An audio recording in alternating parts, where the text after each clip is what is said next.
Hello, my dear friends. I'm Dr. Wasim I Khan, Assistant Professor, Sri Shivaji Law College, Parbhani, Maharashtra, India.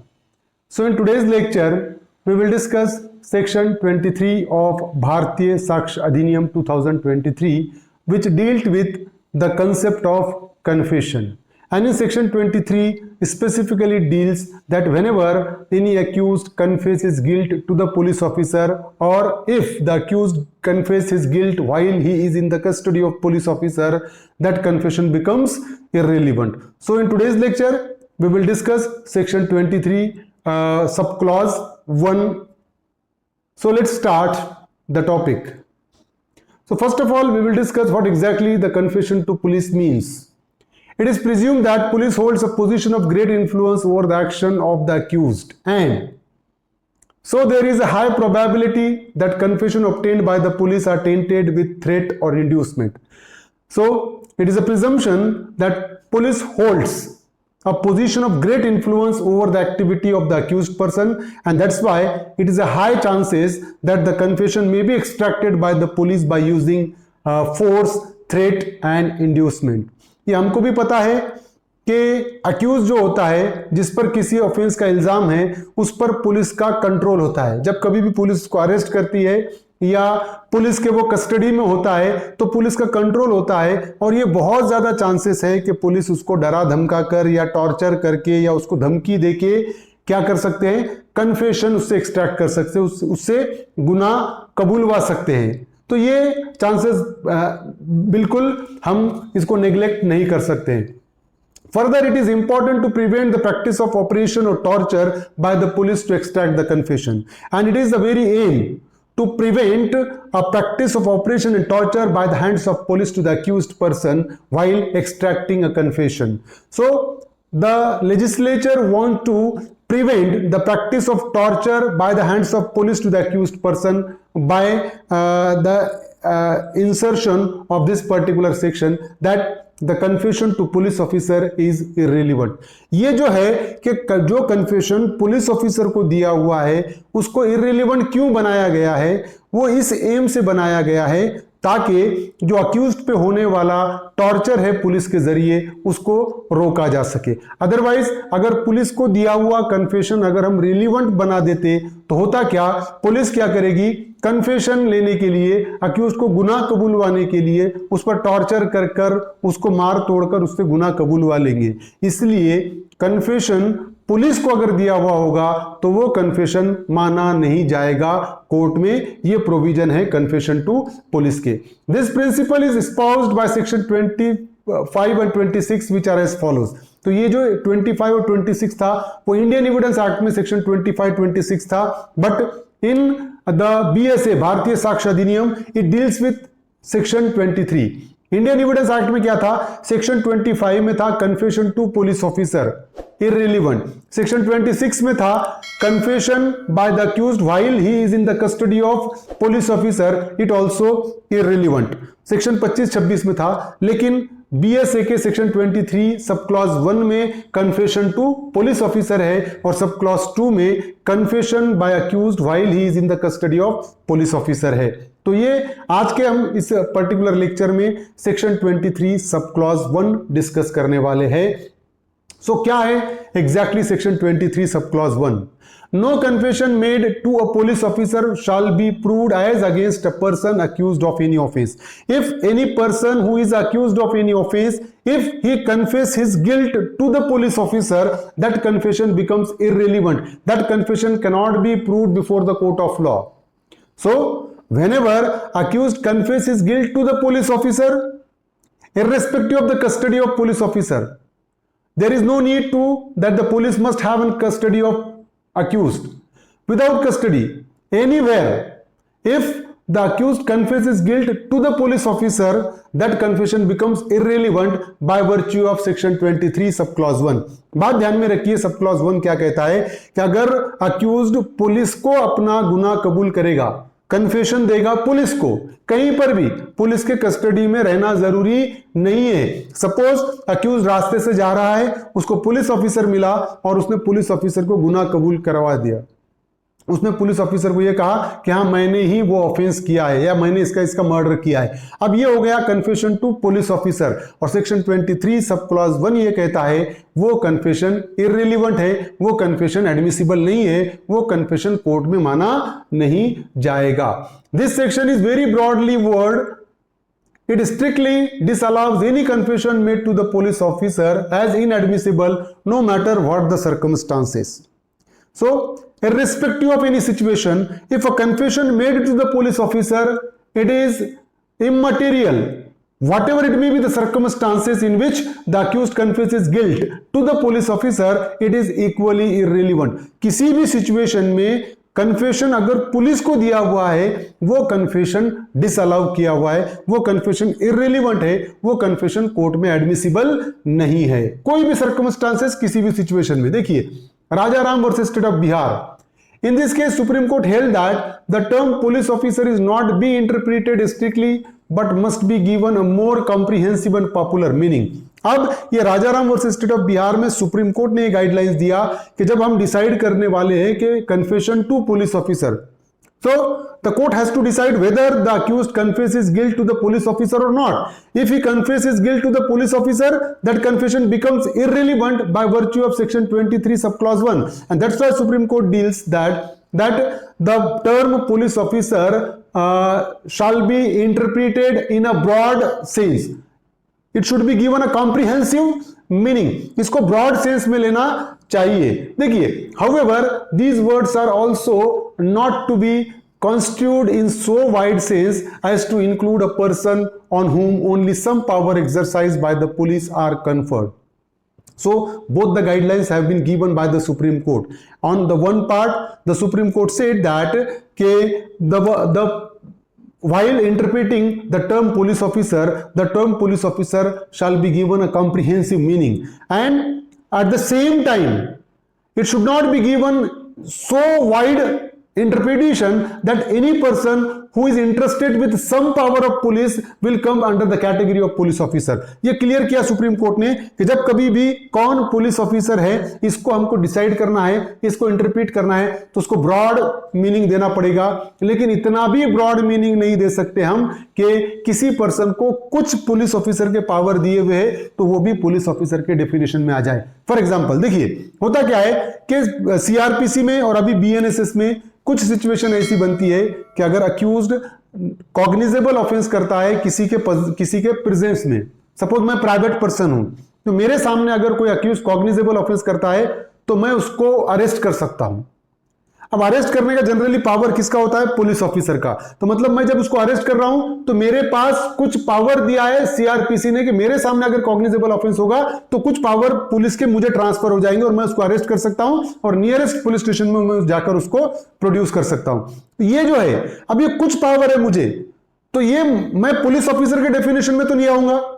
अगर मुझे कोई confession देगा तो वो confession police officer को दिया गया ऐसा माना नहीं जाएगा। तो ये इंटरप्रिटेशन यहां पर होता है। The test for determining whether such person is a police officer is whether the powers are such as would tend to facilitate the obtaining of confession by him from a suspect. अब कोई person police officer है या नहीं है, अगर ये determine करना है तो हमको देखना पड़ेगा कि उसको कुछ ऐसे पावर है क्या कि वो आसानी से अक्यूज्ड का कन्फेशन एक्सट्रैक्ट कर सकता है। मतलब वो अक्यूज्ड पे इतना इन्फ्लुएंस डाल सकता है क्या कि उसका कन्फेशन रिकॉर्ड करे। अगर इतना इन्फ्लुएंस अक्यूज्ड पे पड़ रहा है तो वो पुलिस ऑफिसर के डेफिनेशन में आएगा। Thus, a चौकीदार, police Patel, a village headman, an excise officer, all are considered to be a police officer. तो चौकीदार हो गया, पुलिस पटेल हो गया, या विलेज हेडमैन हो गया, या एक्साइज ऑफिसर हो गया, ये सारे पुलिस ऑफिसर के डेफिनेशन में आता है। मतलब ये है कि अगर इनको कन्फेशन दिया जाएगा तो सेक्शन 23 सब क्लॉज 1 बीएसए का जो है उसके हिसाब से वो कन्फेशन इररिलेवेंट माना जाएगा। अब देखिए, it must be borne in mind that section 23 of the Indian evidence act excludes only confession. देखिए, सेक्शन 23 ऑफ एविडेंस या भारतीय साक्ष्य अधिनियम जिसको हम कहेंगे कि सेक्शन 23 ऑफ भारतीय साक्ष्य अधिनियम 2023 एक्सक्लूड्स ओनली कन्फेशन। ये सेक्शन 23 बीएसए का है, सेक्शन 25 था इंडियन एविडेंस एक्ट का। सो सेक्शन 23 ऑफ भारतीय साक्ष्य अधिनियम एक्सक्लूड्स ओनली कन्फेशन। ये सिर्फ कन्फेशन को एक्सक्लूड करता है, दूसरे किसी स्टेटमेंट को एक्सक्लूड नहीं करेगा। So all statements that do not amount to confession are not excluded by section 23 of the Bharatiya Saksha Adhiniyam and section 25 of the Indian Evidence Act and can be brought on record and proved against any accused. So non-confessional statement made by the accused to the police officer will be admissible. It will not be excluded as per the provision of section 23 सब clause 1। बात ध्यान में रखिए, section 23 सब clause 1 में सिर्फ confession exclude है, confession admissible नहीं है। जो नॉन कन्फेशनल स्टेटमेंट है, फॉर एग्जांपल अगर अक्यूज्ड ये कहता है कि जब ऑफेंस हुआ तो मैं स्पॉट पे ही था, तो ये नॉन कन्फेशनल स्टेटमेंट है, ये रिलीवेंट होगा भले ही वो पुलिस को दिया हुआ है। समझ रहे हो? तो नॉन कन्फेशनल स्टेटमेंट रिलीवेंट हो जाएगा। For example the statement of an accused to the police that he witnessed the murder in question. अगर अक्यूज्ड ये बोल रहा है कि जो मर्डर हुआ तो मैंने देखा इसका मतलब वो स्पॉट पे मौजूद था। The statement being not a confession was received in evidence against him as showing his presence on the spot. If the accused says that, if the person says that I witnessed the murder, then later on that person cannot deny his presence on the spot. So to prove his presence on the spot, that statement becomes relevant. अगर accused ये कहता है या person ये कहता है कि जब मर्डर हुआ मैं वहां पर ही मौजूद था और बाद में ये पता चला कि वही अक्यूज्ड है, तो अब वो अक्यूज्ड डिनाई नहीं कर सकता है क्योंकि उसने ऑलरेडी क्या कहा है कि मैं स्पॉट पर था। तो दैट बिकम्स रिलीवेंट क्योंकि ये नॉन कन्फेशनल स्टेटमेंट है। The confession of The Constitution of India, under Article 20 subclause 3 protects the accused against self-incrimination. Thus, the accused cannot be compelled to accept his guilt. So, Article 20 subclause 3 of Indian Constitution deals with the protection of accused against self-incrimination.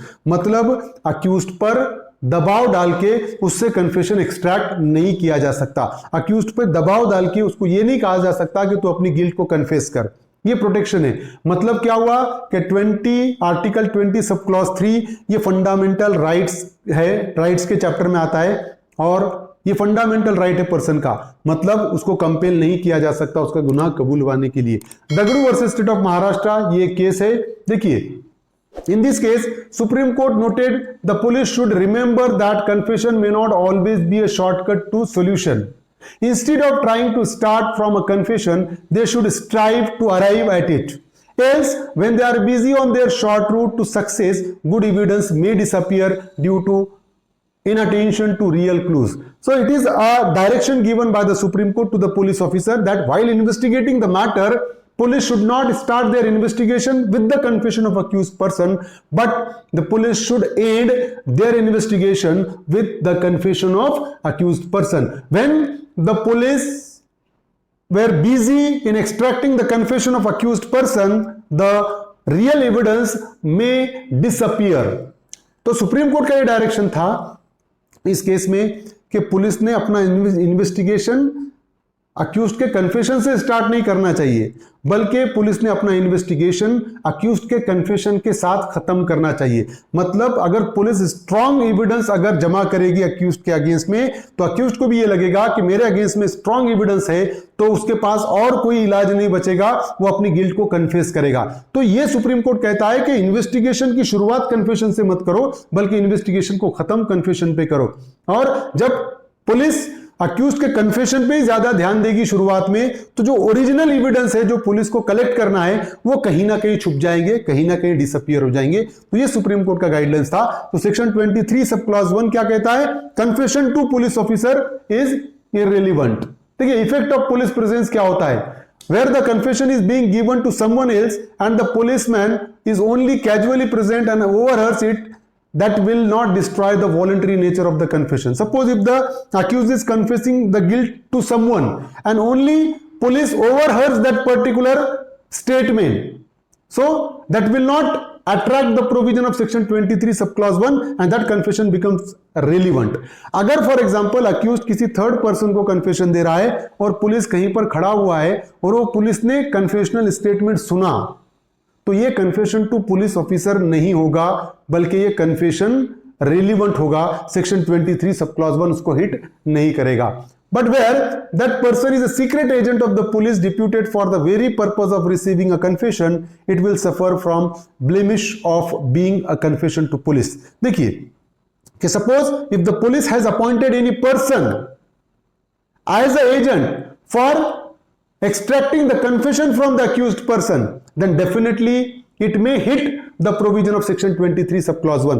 अगर police को यह पता है कि accused हमको confession नहीं देगा, police ने एक सीक्रेट एजेंट अपॉइंट किया काय के लिए, अक्यूज्ड का कन्फेशन को एक्सट्रैक्ट करने के लिए, तो उस सिचुएशन में ऐसा कन्फेशन सेक्शन 23 सब क्लॉज 1 में आ सकता है. यह कन्फेशन पुलिस ऑफिसर को ही दिया हुआ है ऐसा माना जा सकता है.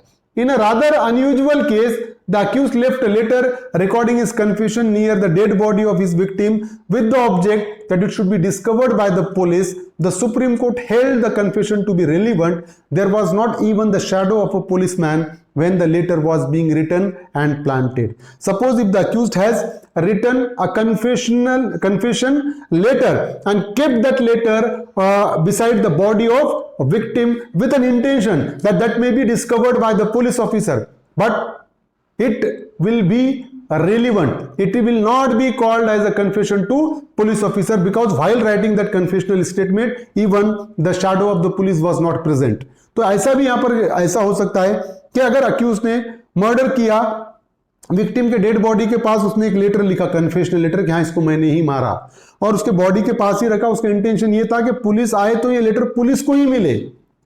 अब पुलिस आई, वो लेटर पढ़ी, तो ये मानना है कि जब वो लेटर लिख रहा था तो पुलिस का साया भी वहां पर मौजूद नहीं था, तो वो कन्फेशन टू पुलिस ऑफिसर नहीं कहलाया जाएगा, ये कन्फेशन वॉलंटरी माना जाएगा और वो कन्फेशन रिलीवेंट हो जाएगा. सो सेक्शन 23 सब क्लॉज 1 ये कहता है कि कौन सा कन्फेशन इररिलेवेंट होगा, confession to police officer, that confession becomes irrelevant. देखिए statement during investigation and before accusation, कि अगर कोई अक्यूज्ड कन्फेशन देता है even before the charges levelled against the person, कि उस पर अभी तक चार्जेस लगे नहीं, अभी तक एफआईआर रजिस्टर्ड नहीं हुआ, उसके पहले भी अगर कन्फेशन देगा तो वो कन्फेशन भी पुलिस को अगर दिया हुआ होगा तो इक्वली irrelevant माना जाएगा. This means that even if the accusation is subsequent to the statement cannot be proved. अगर पहले कन्फेशन दिया पुलिस को और चार्जेस बाद में लगे उस पर, तब भी वो कन्फेशन अगर पुलिस ऑफिसर को दिया हुआ होगा वो कन्फेशन इररिलेवेंट माना जाएगा. तो ये था सेक्शन 23 सब क्लॉज 1 जो हमने डिस्कस किया, confession to police officer is irrelevant. I hope you like this video. If you like this video, please subscribe my channel, hit the notification button, hit the like button and share this video with your friends. Thank you very much.